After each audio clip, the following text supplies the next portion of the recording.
تشریف لاتے ہیں خطیب اہل سنت حضرت علامہ مولانا طیب رضا رضوی صاحب، آپ کا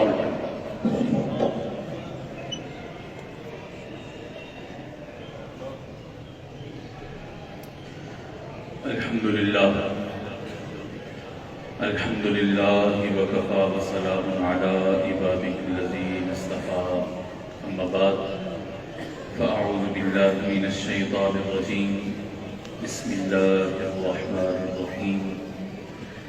إن الذين آمنوا وعملوا الصالحات سيجعل لهم الرحمن ودا صدق الله العظيم إن الله وملائكته يصلون على النبي يا أيها الذين آمنوا صلوا عليه وسلموا تسليما. محبت سے تمامی احباب درود پاک پڑھیے. اللهم صل على سيدنا ومولانا محمد وعلى آل سيدنا ومولانا محمد وبارك وسلم وصل عليه. محبت سے شامل ہو جائیے. الصلاة والسلام عليك يا سيدي يا رسول الله، الصلاة والسلام عليك يا سيدي يا حبيب الله، الصلاة والسلام عليك يا سيدي يا نبي الله وعلى آلك وأصحابك يا سيدي يا نور الله. گرامی قدر حضرات، یہ ہماری خوش بختی ہے کہ ہم آج آستانہ عالیہ محدث اعظم پاکستان حضور سیدی آقائے نعمت سیدی و مرشدی حضرت علامہ مولانا ابوالفضل محمد سردار احمد صاحب قادری چشتی رحمۃ اللہ تعالی علیہ حضور محدث اعظم پاکستان آپ کی بارگاہ میں اور آپ کے شہزادگان کی بارگاہ میں حاضر ہیں. یہ آستانہ اہل سنت کا مرکز ہے اور یہ 62واں سالانہ عرس مبارک اور اس کی تقریب کے انعقاد پر حضور جانشین حضور شمس المشائخ زیب سجادہ آستانہ عالیہ محدث اعظم پاکستان محترم المقام پرگوتہ آغوش ولایت حضرت صاحبزادہ پیر قاضی محمد فیض رسول صاحب رضوی دامت برکاتہ القدسیہ آپ کو اور آپ کے رفقاء کو دل کی اتھا گہرائیوں سے ہدیہ تبریک پیش کرتا ہوں کہ آپ نے اس خوبصورت بزم کا اہتمام کیا اور اس بزم کی وساطت سے سینکڑوں ہزاروں افراد کو حضور سیدی محدث اعظم پاکستان علیہ رحمہ کی بارگاہ میں حاضری کی سعادت حاصل ہو رہی ہے اور ہوگی. اللہ کریم تمام کا آنا اپنی پاک بارگاہ میں قبول و منظور فرمائے. میں مختصراً صرف 2-4 منٹوں میں حصول برکت کے لیے 1-2 باتیں عرض کر دیتا ہوں. صرف ایک ہی بات ہے، وہ یہ ہے کہ اہل سنت کا یہ مرکز ہے اور جو صاحب مزار ہیں انہوں نے اس پورے خطے میں عقائد اہل سنت کی ترویج و اشاعت کی ہے اور عقائد صحیحہ پہ وہ پہرا دیا ہے، وہ مسلک رضا کا دفاع کیا ہے اور مسلک رضا کی ترویج و اشاعت کی ہے. وہ مسلک رضا جو مسلک صحابہ ہے، وہ مسلک رضا جو مسلک اولیاء ہے، وہ مسلک رضا جو مسلک اہل بیت ہے، اس مسلک کی وہ آبیانی اور ترویج و اشاعت کی ہے کہ رہتی دنیا تک اس خطے کے لوگ حضرت صاحب مزار کے شکر گزار رہیں گے اور یہ آپ کے لیے صدقہ جاریہ ہے جو یہ فیض انشاءاللہ تا قیام قیامت اسی طرح جاری و ساری رہے گا. گرامی قدر حضرات، بات یہ ہے کہ حضرت سیدی محدث اعظم پاکستان رحمۃ اللہ تعالی علیہ ایک ایسی شخصیت ہے کہ آپ کے زندگی کے جس بھی پہلو پر بات کی جائے تو وہ اتنی وسعت رکھتی ہے. آپ کے طرز تدریس پر کلام کیا جائے، آپ کے اخلاص و تقوی پر بات کی جائے، آپ کی غیرت و حمیت پر بات کی جائے، آپ کی عقائد صحیحہ پر پختگی کی بات کی جائے، آپ کے علم و عمل کی بات کی جائے، فضل و تقوی کی بات کی جائے، زہد و عبادت کی بات کی جائے، الغرض آپ کی زندگی کے جس بھی پہلو پر بات کی جائے ایک نشست میں کم از کم آپ کی زندگی کا کسی ایک پہلو کا بھی مکمل احاطہ کرنا ممکن نہیں ہے۔ بہرحال حضرت سیدی محدث اعظم پاکستان رحمۃ اللہ تعالی علیہ علم کی دنیا میں علماء کے درمیان اہل علم میں بے تاج بادشاہ تھے۔ آپ کا دلائل کا انداز اور یعنی عالم یہ تھا کہ آپ کے درس حدیث میں جو ایک بار آ جاتا، چاہے وہ بطور طالب علم آیا ہے یا ویسے آیا ہے، ایک بار وہ ملاقات کے لیے ہی آ جاتا اور آپ کے درس میں چند گھڑیاں بیٹھ جاتا، پھر وہ اپنا آپ کے حضور پیش کر دیتا تو حضور آپ کی غلامی میں آ گیا ہوں۔ اس سے پہلے جو بھی عقیدہ تھا آج سے وہی محبت والا عقیدہ ہے، وہی پیغام ہے جو حضور کی محبت کا آپ جام پلا رہے ہیں، فقیر بھی وہ پینے آ گیا ہے۔ یہ انداز تھا۔ اور جو آپ کے درس حدیث میں بڑے بڑے دنیا دار لوگ بھی بعض اوقات آ جاتے ملاقات کے لیے، اور پھر چونکہ حضرت صاحب کا حضور سیدی محدث اعظم پاکستان علیہ رحمہ کا یہ حکم تھا کہ درس حدیث کے دوران چاہے وقت کا بادشاہ کیوں نہ آ جائے، آپ درس حدیث پر کسی کو ترجیح نہیں دیتے تھے۔ آپ کے خدام تلامذہ یہ بات اچھی طرح جانتے تھے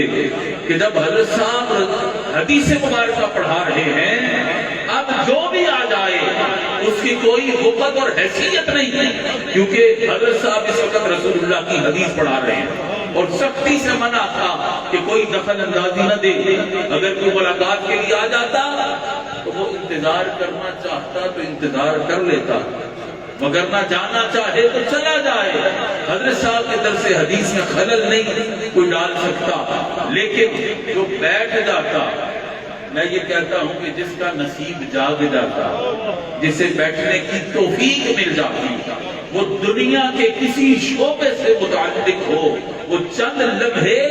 رسول اللہ کے اس عاشق کو رسول اللہ کی حدیث پڑھاتے دیکھ لیتا کہ یہ ادائے مصطفیٰ کو رسول اللہ کا یہ غلام کس کس انداز میں بیان کر رہا ہے۔ درس حدیث بعد میں ختم ہوتا، اس شخص کے دل میں رسول اللہ کے عشق کا چراغ پہلے جل جایا کرتا تھا۔ یہ طرز تدریس تھا۔ اور آپ کے دلائل و براہین کہ دیابنا ہوں، یہ جتنے بھی فرقے، یہ جتنے بھی فتنے، یہ جناب والا ختم نبوت پر ڈاکہ ڈالنے والے ہوں، جتنے بڑے بڑے فتنے اٹھے، حضرت صاحب جب کسی پر کلام کر دیں تو آپ کے دلائل و براہین کا سامنا کرنے کی ضرورت کسی کو نہیں ہوتی۔ میں صرف ایک واقعہ ضمن عرض کر دیتا ہوں۔ آپ کے شاگرد رشید، شیخ الحدیث و تفسیر، استاد العلماء، رئیس المدرسین حضرت علامہ مولانا پیر سید زبیر شاہ صاحب رحمۃ اللہ تعالی علیہ، آپ پڑھ رہے تھے تو حضرت صاحب کے پاس آنے سے پہلے آپ دیوبندیوں کے پاس پڑھ رہے تھے، اور عالم یہ تھا کہ وہاں پر جس شہر میں آپ پڑھ رہے تھے حضرت سیدی محدث اعظم پاکستان علیہ رحمہ کا وہاں پہ واعظ تھا، تو بہت بڑا ادارہ تھا۔ انتظامیہ ادارہ نے اعلان کیا کہ آج شام کو کوئی طالب علم مدرسے سے باہر نہیں جائے گا۔ سبب یہ ہے کہ آج ہمارے شہر میں سردار احمد رسول اللہ کی شان بیان کرنے آ رہے ہیں۔ اگر ہمارے ادارے کا کوئی طالب علم، کیونکہ ان اساتذہ کو یہ یقین تھا، اگر ہمارے ادارے کا کوئی طالب علم وہاں پہنچ گیا تو حضرت صاحب کی گفتگو سنتے ہی وہ ہمارے نظریے پر نہیں رہے گا، وہ مسلک رضا پر کھڑا ہو جائے گا۔ اور پھر وہی ہوا۔ یہ وہ سفر تھا جسے ان جیسے، اور پھر دوسری بات اور آخری بات کہ یہ صرف بین العلماء آپ کا یہ مرتبہ و مقام نہیں تھا، بین الاولیاء، اولیاء کے مابین بھی اللہ نے جو آپ کو عز اور شرف عطا فرمایا تھا وہ مثالی تھا۔ عالم یہ تھا کہ حضور سیدی داتا علی حجویری داتا گنج بخش کی بارگاہ ہو، یا حضور غوث اعظم رضی اللہ تعالیٰ عنہ کی بارگاہ ہو، یا حضرت امام احمد رضا کی بارگاہ ہو، یہ شخصیت جو صاحب مزار ہیں، ان کے قدموں کی دھول وہ جو فقیر کی آنکھوں کا سرما بنے تو سعادت سمجھوں، یہ وہ شخصیت ہے کہ جن کے جو حضور داتا علی حجویری کے بھی، حضور غوث اعظم کے بھی انتہائی لاڈلے تھے، آپ ان سے انتہائی محبت فرماتے تھے۔ ایک مرتبہ حضور سیدی داتا علی حجویری رحمت اللہ تعالیٰ علیہ کے مزار اقدس پر حاضر تھے، تو وہاں پر اچانک یہ خیال آیا، اور ساتھ کچھ تلامذہ بھی تھے۔ کہتے ہیں کہ ایک بندہ آیا جو کچھ مجذوب کیفیت معلوم ہوتا تھا، بھاگتا بھاگتا آیا، حضرت سیدی محدث اعظم پاکستان رحمت اللہ تعالیٰ علیہ درگاہ داتا علی حجویری پر کھڑے ہیں، بھاگتا ہوا شخص آیا اور آپ کے قدموں میں گرا، آپ نے اس کی پیٹھ پر تھپکی دی اور کہا ہو جائے گا کروا دیں گے، ہو جائے گا کروا دیں گے، ہو جائے گا کروا دیں گے، 3 بار یہ فرمایا۔ وہ جو روتے ہوئے آیا تھا وہ اٹھا اور ہنسا اور چل دیا۔ شاگردوں کا بھی ایک اپنا مزاج ہوتا ہے، بات کی کھوج تک جاتے ہیں، جو تلامذہ ساتھ تھے وہ اس مجذوب کے پیچھے چل دیے،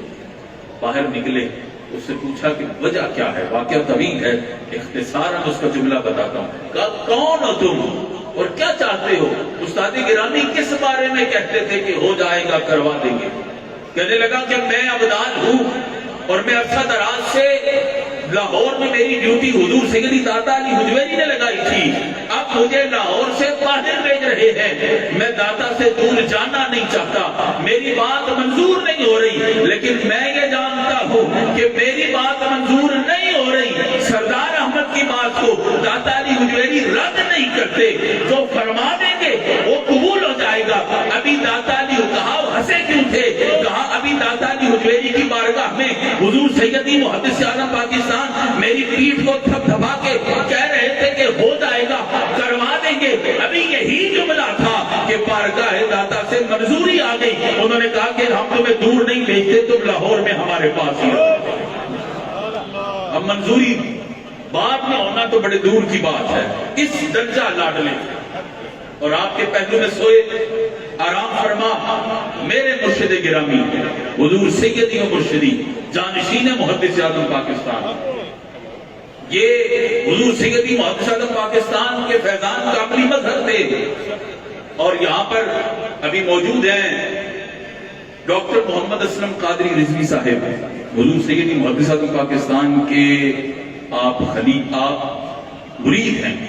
یہاں پر موجود ہیں، اسٹیج پر نہیں ہے لیکن اوپر کمرے موجود ہیں۔ اسلام آباد میں رہائش ہے، میں خود راولپنڈی سے ہوں، ہماری ہر ماہ ملاقات ہوتی ہے تقریباً۔ فرماتے ہیں ایک مرتبہ ایسا ہوا کہ مجھے جانشین محدث اعظم پاکستان حضرت شمس المشائخ قبلہ قاضی محمد فضل رسول صاحب رحمۃ اللہ تعالی علیہ، آپ کا فون آیا کہ ہم آج رات آپ کے پاس آئیں گے۔ تو ڈاکٹر اسلم قادری صاحب بھی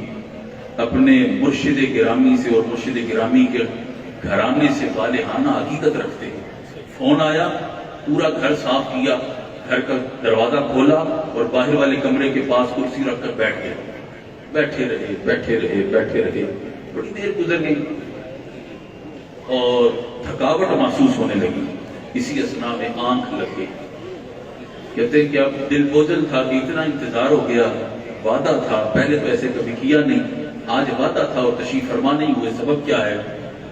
آنکھ لگی تو خواب میں دیکھتے ہیں کہ حضور محدث اعظم پاکستان تشریف لے آئے، اور کہا محمد اسلم کیوں پریشان ہو؟ کہنے لگے حضور حضرت صاحبزادہ صاحب نے فرمایا تھا کہ آئیں گے، میں منتظر بیٹھا ہوں، تشریف نہیں لائے، سبب کیا ہے؟ خواب میں حضور سیدی محدث اعظم پاکستان نے کہا محمد اسلم پریشان نہ ہو، یہ میرے، تم ایسا کرو یہ تحفے میں میرے سر کے کچھ بال رکھ لو، یہ ہم تمہیں تحفہ دیتے ہیں، دل جوئی کے لیے کہا۔ تو کہتے ہیں میں خواب خوش ہو گیا کہ مرشد گرامی نے اپنا مجھے کوئی تحفہ دے دیا ہے۔ تو کہتے ہیں میں اٹھ گیا، صبح اٹھا تو میں نے فیصل آباد کے لیے رخت سفر باندھا، اور فیصل آباد پہنچا، کمرے میں بیٹھا حضور حضرت صاحبزادہ قاضی محمد فضل رسول صاحب رحمۃ اللہ تعالی علیہ آپ تشریف لے آئے. تو میں نے عرض کی حضور رات تشریف نہیں لائے، خیریت تھی؟ کہا ڈاکٹر صاحب آپ رکیں، آپ کے لیے ایک تحفہ ہے. اندر کمرے میں خادم کو بھیجا اور ایک تحفہ منگایا. وہ تحفہ بھی کہا حضور، ڈاکٹر صاحب کہتے ہیں میں نے پوچھا حضور یہ کیا ہے؟ کہا یہ ابا جی کے کچھ بال ہیں، یہ ہم آپ کو تحفے میں دیتے ہیں. کہا رات کو خواب میں جو حضور سیدی محدث اعظم پاکستان نے دیا تھا، دن کی بیداری میں جانشین محدث اعظم پاکستان نے وہی تحفہ عنایت کر کے مجھے یہ بات سمجھا دی کہ محمد اسلم جو فیض محدث اعظم پاکستان کا تھا وہی فیض فضل رسول کی بارگاہ سے بھی جاری و ساری ہے. یہ وہ عظیم بارگاہ ہیں. ہم تو یہاں خدام کی حیثیت رکھتے ہیں. اللہ کریم اس خانوادے کو، اس آستان کو ہمیشہ تا قیام قیامت شاد و آباد فرمائے اور اس مرکز اہل سنت کو مزید اس کو مزید اس میں بہاریں آئیں، اس میں جو بھی پھول ہو اس پہ کوئی خزان آئے. اللہ کریم میری حاضری کو قبول و منظور فرمائے. بار دیگر میں مبارکباد پیش کرتا ہوں سجادہ نشین آستان عالیہ محدث اعظم پاکستان حضرت صاحبزادہ قاضی محمد فیض رسول صاحب رضوی. اللہ تعالیٰ آپ کو صحت و سلامتی عطا فرمائے. وما توفیقی الا باللہ.